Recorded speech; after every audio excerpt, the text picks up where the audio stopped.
Friends, welcome to Rajesh mobile solutions. Friends, ఈ రోజు మన దగ్గరికి రెడ్మీ నోట్ 9 మొబైల్ ఒకటి వచ్చింది.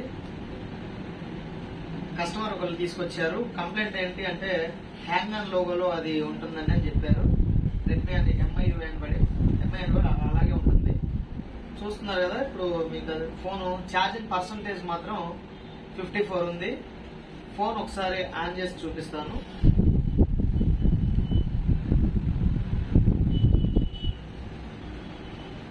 చూస్తున్నారు కదా, ఫోన్ ఆన్ చేశాను. ఎంఐ అనబడి అలాగే ఉంటుంది. ఎంతసేపటికి ఇంకా ఇది లోపలికి వెళ్లకుండా సేమ్ అదే కండిషన్ లో ఎంతసేపు అయినా అలాగే ఉంటుంది. కస్టమర్ చెప్పిన దాని ప్రకారం అయితే మనకి ఇది నాకు CPU కంప్లైంట్ అని అర్థమైంది. CPU కంప్లైంట్ వల్ల ఇది లోగోలో ఇలా ఉంటుంది. ఓకేనా ఫ్రెండ్స్, దీనికి సొల్యూషన్ ఏంటి అంటే CPU రీబాల్ చేయడమే దీనికి ఫైనల్ సొల్యూషన్. సో ఇది చూపిస్తున్నాను చూడండి. ఇంతసేపటి వరకు కూడా అలాగే ఉంటుంది. ఫోన్ అయితే లోపలికి వెళ్ళట్లేదు. సో ఇప్పుడు నేను దీనికి CPU రీబాల్ అనేది చేయడం జరుగుతుంది. ఓకేనా ఫ్రెండ్స్, CPU రీబాల్ చేసిన తర్వాత మన ప్రాబ్లం అనేది సాల్వ్ అయిందా లేదా అనేది మరొకసారి చూపిస్తాను మీకు. అలాగే CPU రీబాల్ చేసే ప్రాసెస్ కూడా మీకు వీడియో రూపంలో చూపిస్తాను. ఓకేనా ఫ్రెండ్స్, వాచ్ చేయండి. Thank you.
ముందులాగా ఎంఐ లోగో వచ్చి స్టక్ అయి ఉంటే ఆ ప్రాబ్లం సాల్వ్ కానట్లేక, ఒకవేళ CPU మనం చేసాం కాబట్టి ఆ ప్రాబ్లం సాల్వ్ అయిందా లేదా అనేది ఇప్పుడు చెక్ చేద్దాము. CPU రీబాల్ కంప్లీట్ అయింది. నేను బోర్డు అనేది ఫ్రేమ్ లో పెడుతున్నాను.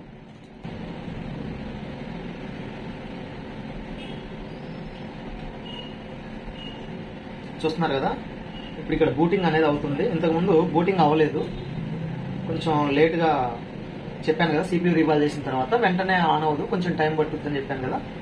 దాని ప్రకారంగా ఇలా బూటింగ్ అవుతుంది. ఇలా బూటింగ్ అవుతే ఫోన్ మాక్సిమం ఆన్ అవుతుందని నా అభిప్రాయం.